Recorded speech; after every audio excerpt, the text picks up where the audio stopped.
La Comisión de Derechos Humanos del Estado de México cuenta con una gama muy amplia de acciones y programas a fin de defender los derechos de todas las personas. En esta emisión conoceremos el programa de supervisión al sistema penitenciario, a través del cual el organismo acude a los centros de prevención y readaptación social, así como a las cárceles municipales, a fin de verificar que las personas que se encuentran internas en estos lugares, o bien que son detenidas por alguna razón, sean tratadas con respeto, dignidad y sobre todo con un estricto apego a la normatividad. Acompáñanos, esto es el valor de tus derechos humanos.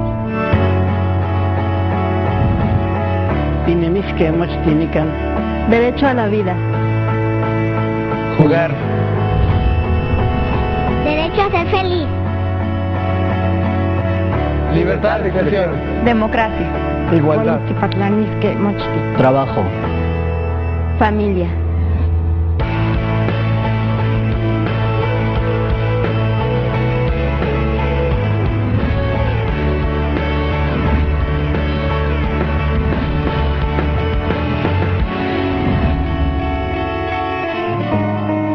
Dentro de los programas que desarrolla la Comisión de Derechos Humanos existen las visitas a los centros de reclusión.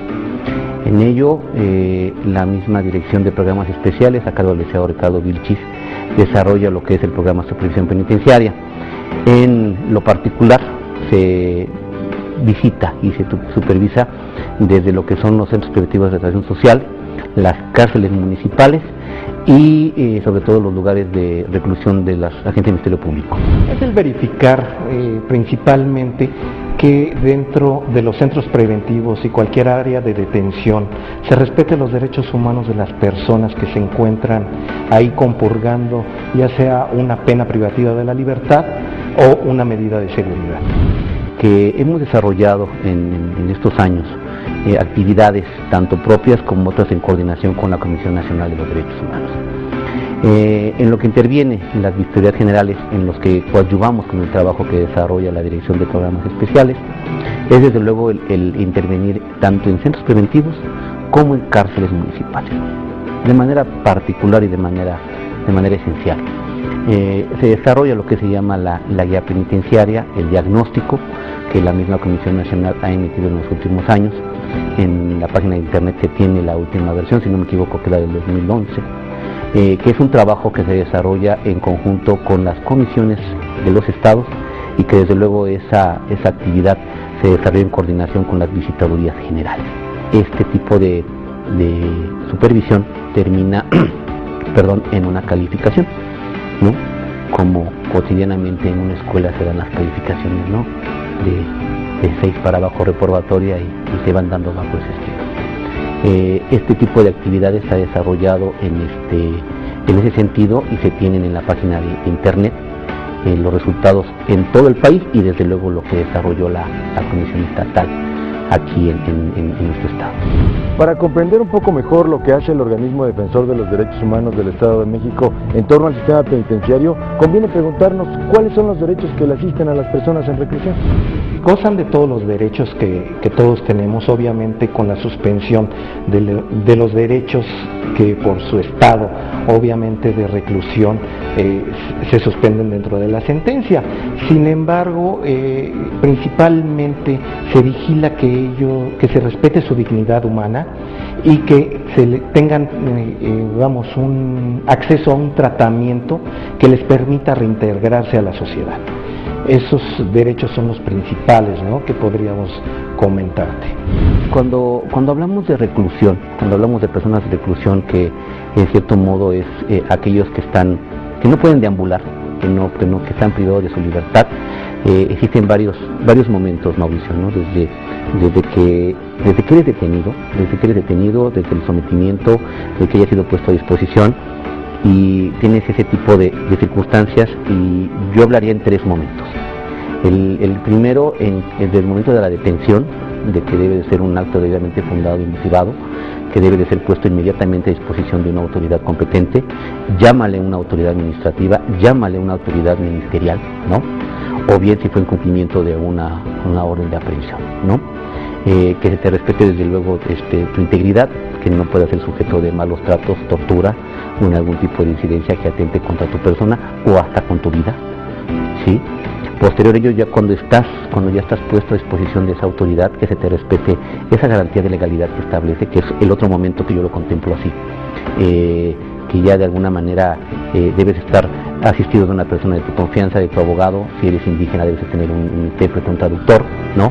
Hacerte cumplir con los tiempos y los momentos que la misma ley da, ¿no? Si bien es cierto, a lo mejor vámonos en materia penal, que tiene el término que establece el código, que de 72 horas esa detención pueda ser justificable después con un auto de vinculación, y que desde luego tenga la asistencia de esta persona de tu confianza, tu abogado, que te pueda ayudar en una debida defensa, ¿no?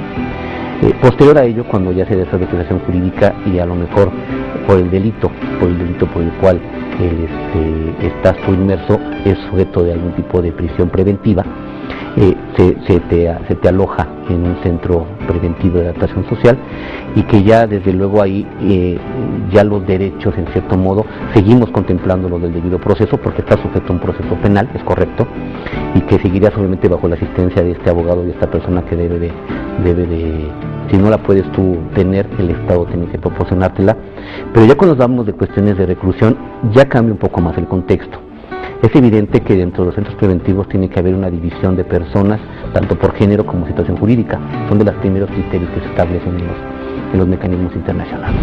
Cuentan con los mismos derechos, obviamente, que los hombres, y te puedo comentar que principalmente por su condición de mujer se les garantiza que tengan un acceso a un tratamiento médico de acuerdo a su género. De igual manera, la atención a sus hijos que viven con ellas dentro del centro preventivo, y de igual manera se protege que si nacen dentro de un centro preventivo, que los hijos, que en las actas de nacimiento no conste este hecho, ¿no?, de que nacieron ahí. El hacinamiento, hemos en algunas ocasiones contemplado que hay muchísimos internos en un solo lugar, ¿no?, hacinados, y que atentan también contra la salud, ¿no?, de que ya en un espacio tan reducido se han llegado a tener 30, 40 internos, ¿no? Entonces son cuestiones que la comisión hace el señalamiento respetuoso, y afortunadamente se nos ha escuchado. En el Estado de México existen 21 centros de prevención y readaptación social y una escuela de reintegración social para adolescentes denominada Quinta del Bosque, las cuales son administradas por el gobierno del Estado de México. Si ustedes sienten que sus derechos humanos han sido vulnerados por alguna autoridad que no les haya dado el servicio que ustedes merecen, no duden en llamar a la Comisión de Derechos Humanos del Estado de México. El teléfono es el 01800-999-4000. 24 horas del día, 7 días de la semana. Vamos a un corte, enseguida volvemos.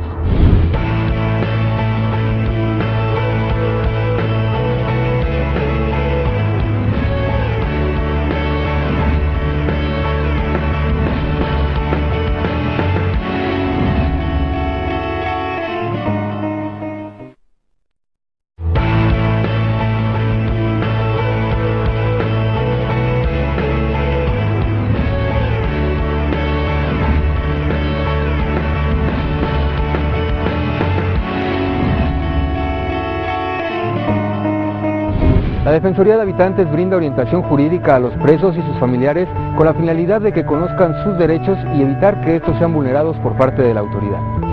No los pierden, únicamente se suspenden. Es decir, se van a suspender en lo que dura la ejecución de la pena.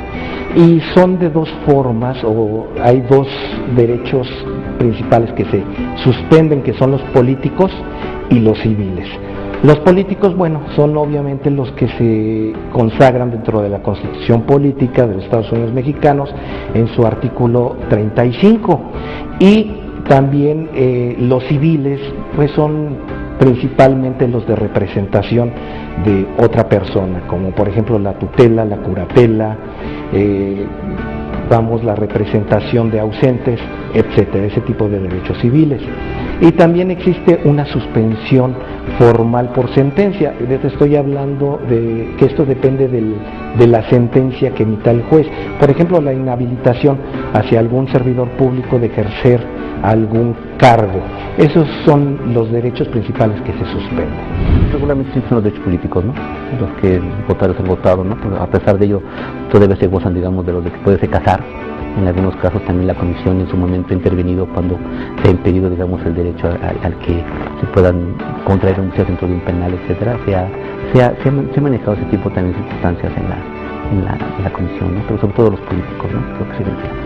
En términos generales, ¿cuál es la situación del sistema penitenciario del Estado de México? Mira, te puedo decir que se ha mejorado muchísimo el sistema penitenciario. Las autoridades están realizando muchas acciones para mejorar las condiciones en las que viven los internos. Sin embargo, hace falta mucho, ¿no? Hay muchas cosas por hacer. El principal problema que tenemos en el Estado de México es el hacinamiento. Los centros preventivos tienen a muchas personas en el interior, lo que hace que mermen los servicios hacia ellos. Entonces, se van a abrir nuevos centros preventivos en el Estado, de acuerdo a lo que nos ha informado la Dirección General, y esto va a aliviar un poco esta problemática. Sin embargo, hace falta más, ¿no? De trabajar en quitar este hacinamiento que existe hacia el interior. Compleja. Desde luego es importante entender que en su momento la misma Dirección General de Prevención fungía como tenía su misma válvula de escape. Cuando ellos mismos determinaban a través de los consejos las libertades, en cierto modo, depuraban en cierto modo su población penitenciaria. Que llegaban 10, sacabas en algún momento 6, 7, ¿no? Y manejaba cierto parámetro y cierto equilibrio poblacional al interior del penal. Posteriormente se generaron los que son los jueces de sentencia y se le quita esa atribución a la Dirección General de Prevención, se le asignan al tribunal, el tribunal genera sus propios mecanismos y desafortunadamente pues bueno, ya de cierto modo ya el juez ya un poquito externo a la problemática interinstitucional al interior del penal, pues de cierto modo pues se da desde luego la negación de algún tipo de beneficios y eso genera que se empiece a acrecentar el sistema penitenciario, ¿no? Y sobre todo la capacidad sobre todo de las áreas, ¿no? O sea, psicólogas que tienen 200, 300 expedientes, ¿cada cuándo pueden entrevistar a un interno? ¿No? ¿Cada 6 meses? ¿Cada 8? Entonces se han hecho las observaciones puntualmente a través de los informes en anteriores administraciones, a través de lo mismo que ha hecho esta misma administración, en donde la comisión pues, ha levantado la mano y ha dicho, ¿no? Consideramos que hay que hacer un cambio porque tenemos este tipo de problemas, ¿no? Pero sobre todo el conflicto de áreas, el conflicto de las áreas de seguridad, también los personales de custodia, que es importante tenerlos capacitados constantemente, ¿no? Es importante mantenerlos en esa situación porque desafortunadamente pues bueno, es un elemento de seguridad que de alguna manera también ya forma parte de la seguridad ciudadana, pero está cautivo. Es un servidor público cautivo, es un servidor público que se encuentra en un centro de reclusión, que su espacio de trabajo se empieza a reducir a pocas actividades y desde luego ese sedentarismo tanto personal como psicológico también provoca en cierto modo la abstención y de respuesta institucional, ¿no? Entonces trabajamos mucho en ello nosotros para también a esos servidores públicos también tenerlos en ese interno. El personal de la comisión acude frecuentemente a los centros de prevención y readaptación social a fin de verificar que las personas que se encuentran en estos lugares sean tratadas con dignidad, sin abusos y con pleno apego a los tratados internacionales en la materia, al igual que a las leyes locales y nacionales. Pero a todo ello, ¿cuál es la queja más recurrente que presentan los internos de los penales mexicanos? Principalmente las que tienen que ver con su situación jurídica. ¿Sí?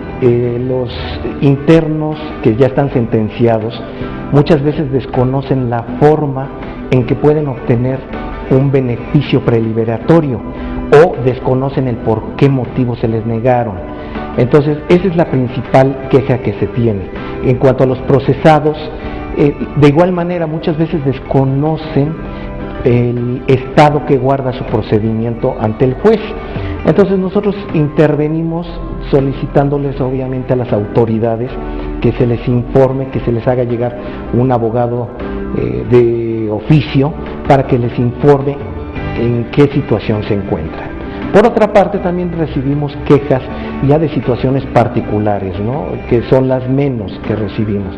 Por ejemplo, que se les niega el acceso a algún familiar para la visita, ya sea, y bueno, en ese momento nosotros lo gestionamos ante las autoridades, ante los directivos, vemos por qué motivo se le está negando y vemos que muchas veces por la falta de cumplimiento de algún requisito.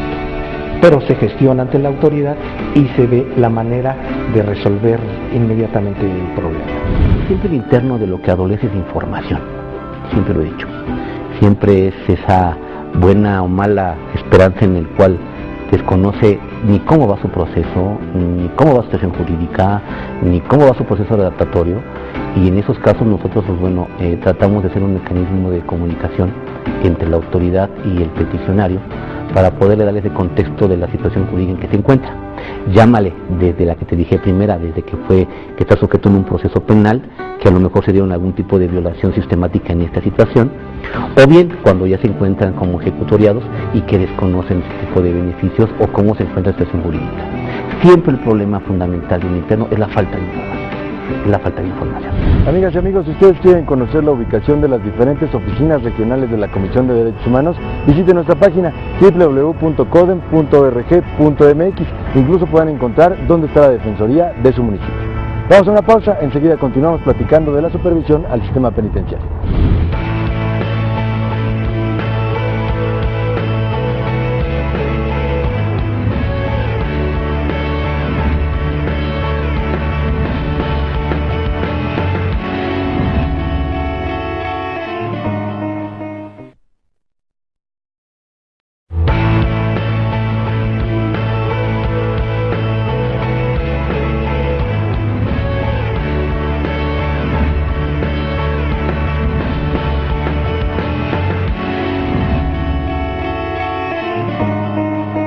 Durante 2012, la Comisión de Derechos Humanos del Estado de México realizó 455 visitas de inspección a centros preventivos y comandancias municipales a fin de evitar que se vulneren los derechos de los internos.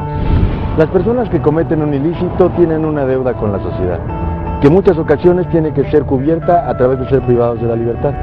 Tristemente, al parejo de esta situación, los familiares de los internos y las internas tienen que pasar por situaciones muy complicadas. ¿Qué es lo que hace la Comisión de Derechos Humanos para ayudarles y orientarlos? Escuchen. Obviamente los asesoramos y cuando existe alguna queja, pues recabamos la misma, iniciamos la queja, se realiza todo el trámite y en ocasiones, de igual manera que con los internos, se gestiona ante las autoridades la solución más pronta y efectiva y obviamente apegada a la legalidad, para que la familia quede tranquila y se le dé respuesta. Los servidores públicos que trabajan en el sistema penitenciario tienen que ser capacitados de manera constante en materia de derechos fundamentales. ¿Qué acciones realiza la Comisión en este sentido? Mira, tenemos contacto permanente, principalmente con la Dirección General a través del Instituto de Capacitación. Tenemos un programa anual en donde se visitan todos los centros preventivos para llevarles capacitación a todo el personal penitenciario, no únicamente a custodios, sino también a las personas que forman parte de las áreas técnicas y de las áreas administrativas. De igual manera, recibimos muchas veces peticiones directamente de los directivos de cada centro preventivo y les realizamos cursos especiales de acuerdo a la problemática que cada centro tenga, ¿sí? De igual manera, realizamos dentro de las visitas de supervisión, realizamos pláticas breves con los custodios y con el personal penitenciario para llevarles temas de derechos humanos en específico. He tenido la fortuna y he tenido el privilegio de estar en la que era antes la segunda Fiscalía General del Sistema Penitenciario, en su momento existió, y que conocer un penal de adentro es algo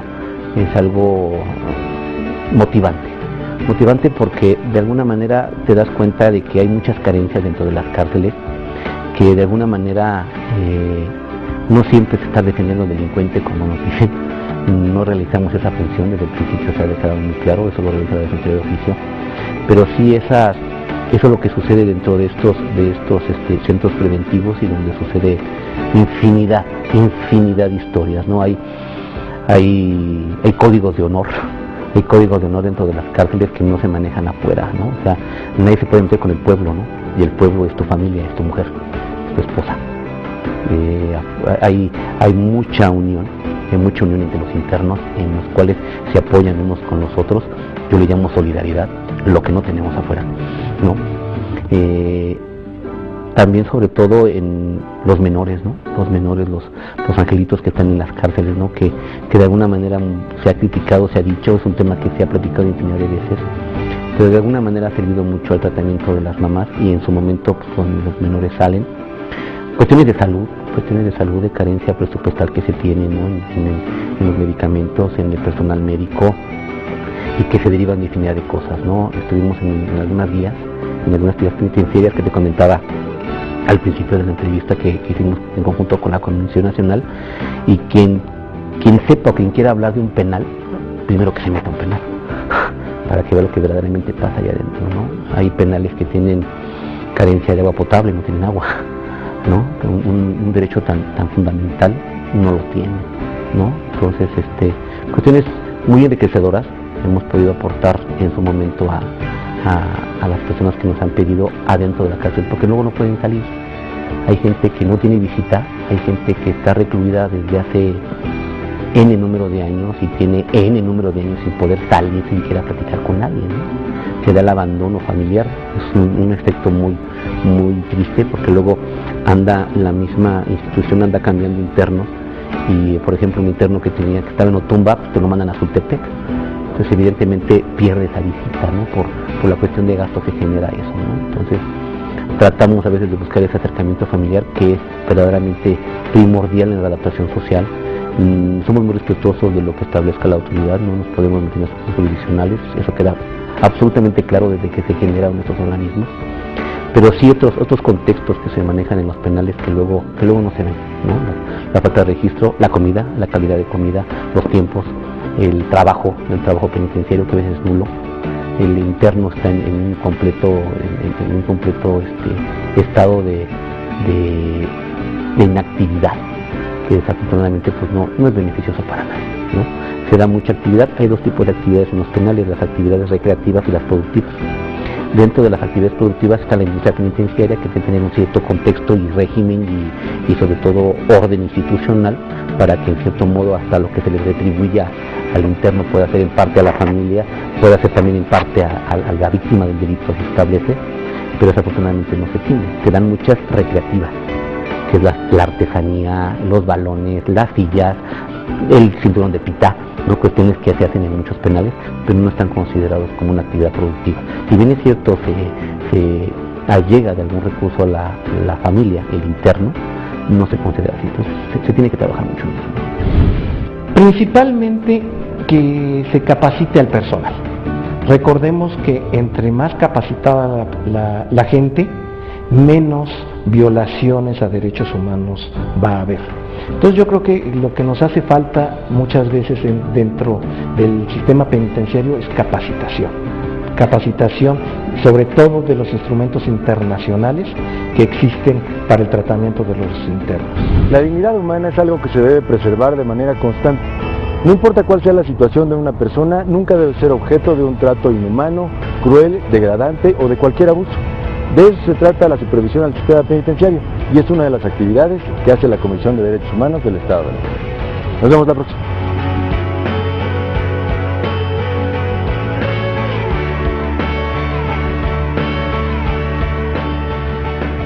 Acompáñanos. Esto es el valor de tus derechos humanos.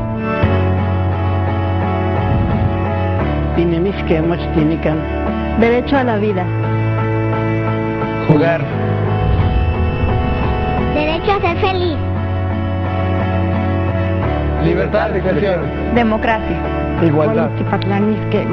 Trabajo. Familia.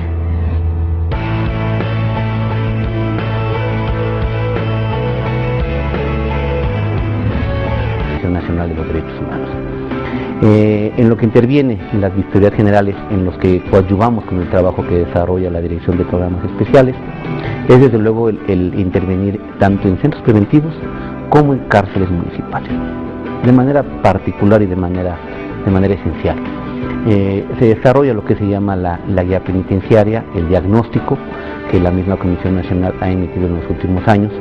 En la página de internet se tiene la última versión, si no me equivoco, que la del 2011, de retracción social, las cárceles municipales y sobre todo los lugares de reclusión de las agentes del Ministerio Público.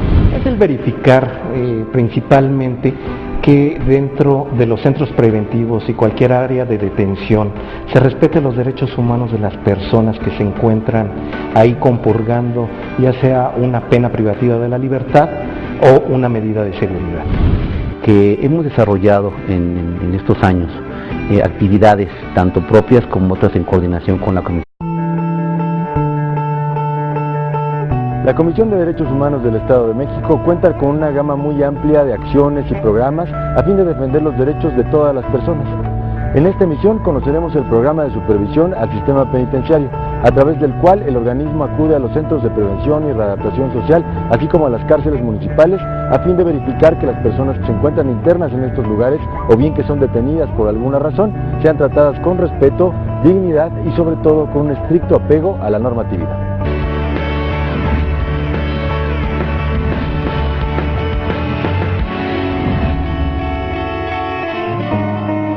Dentro de los programas que desarrolla la Comisión de Derechos Humanos existen las visitas a los centros de reclusión. En ello, la misma Dirección de Programas Especiales, a cargo del licenciado Ricardo Vilchis, desarrolla lo que es el programa de supervisión penitenciaria. En lo particular, se visita y se supervisa desde lo que son los centros preventivos